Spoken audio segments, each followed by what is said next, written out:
Once there was a lot that was uncertain about the little theater group in Acton that was started by the Franklin Township Civic League. They wanted to call themselves the Marjorie Main Players. After all, Ma Kettle grew up there. No dice, said Ma's estate. And the 4 C's, naming option number 2, were nomads, performing in schools, parks, and recreation centers. Only one thing was for sure. We wanted to do theater. That was probably, let's get a barn and go do theater, except we didn't have a barn. We didn't have anything for a while. The founders were all from Franklin Township and thought their neck of the woods wasn't feeling the cultural love from up north. Downtown was ignoring us on a lot of things, so we said, we want a theater or want a place to have theater out here. But you know what they say about easier said? When it became clear that the Civic League couldn't support them, they went independent.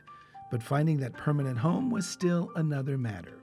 That's when a former schoolmate of Dottie's, Max Bridgeford, called.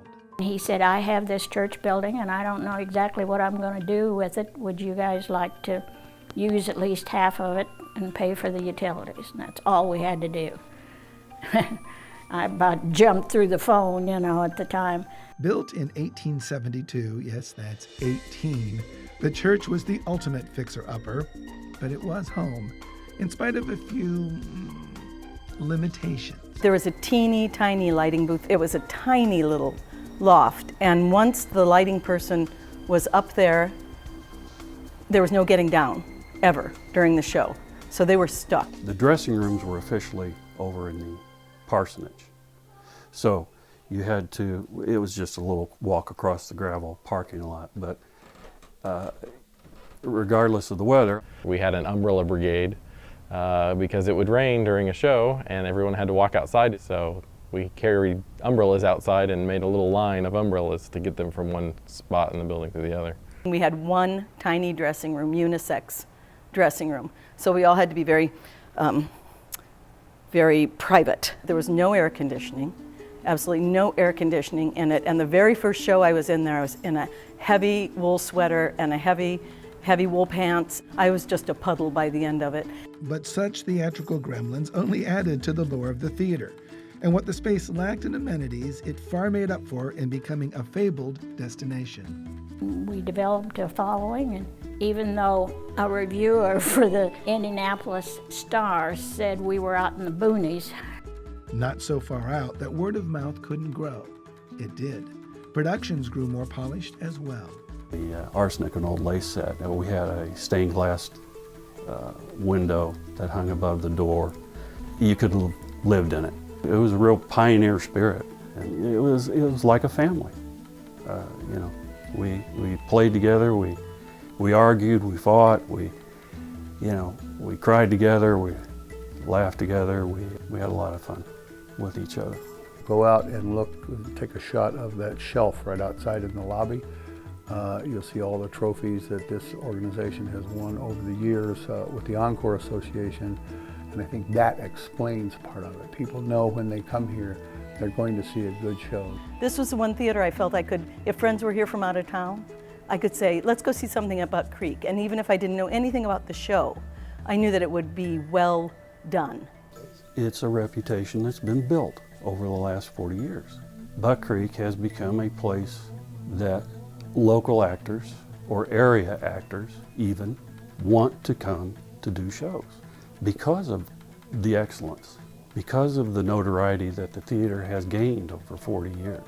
And when they took a show on the road, they did it in big style, traveling once to Monterrey, Mexico, as the U.S. representative from an international theater competition.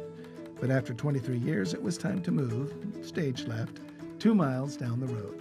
I knew, like any business and organization, if you didn't grow, you'd stagnate. So we needed to grow at that point in time. And it might surprise you that the deciding factor was not altogether an artistic one. I came up here, though, to see the building. And when I saw 8 restrooms, I thought, oh, this has potential. It's a far larger building than we were when we were in the little church.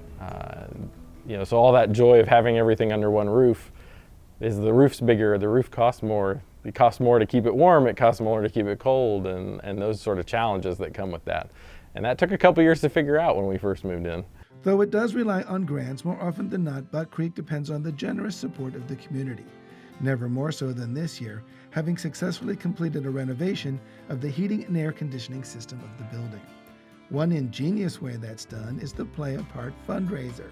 For one weekend, every role in a selected show is up for bid.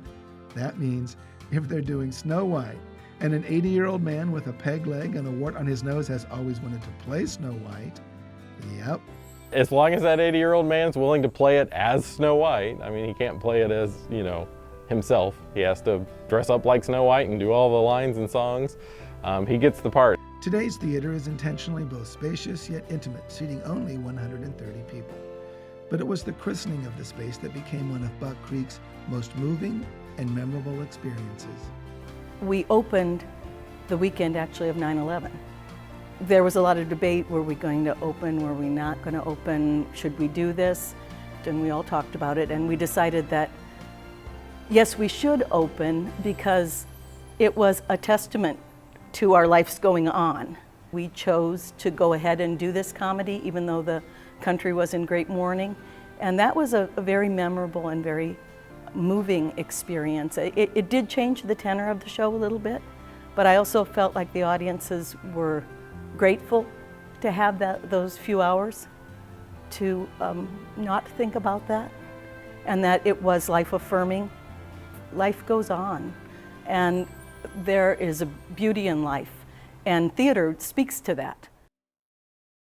I'm still going to write a book about all the funny things that happened, and my title was going to be Merry-Go-Rounds Are for Horses.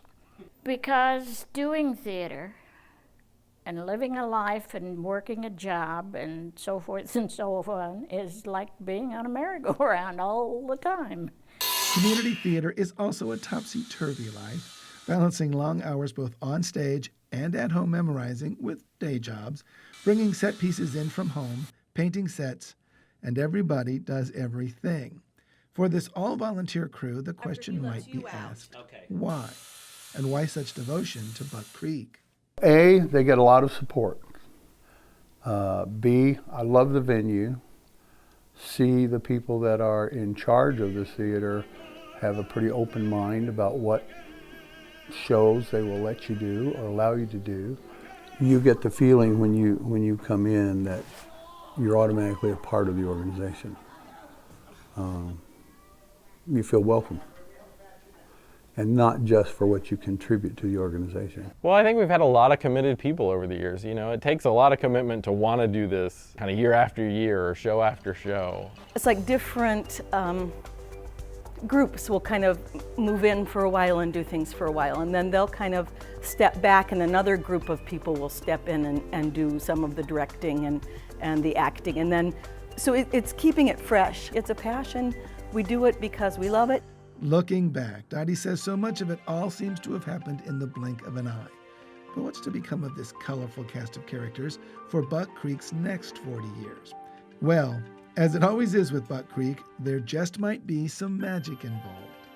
This year at our National Community Theater Festival, which was held in Carmel, first time Indiana had ever hosted it, I bought a set of masks that say, contrary to popular belief, time spent at the theater does not deduct from one's lifespan. And we spent an awful lot of time here. To make it 40 years is a huge accomplishment, and I couldn't be more excited that we've made it that far. And I hope I'm around, when we get to even twice that. I don't think I'll be dragging set pieces around in my 80s, but you never know.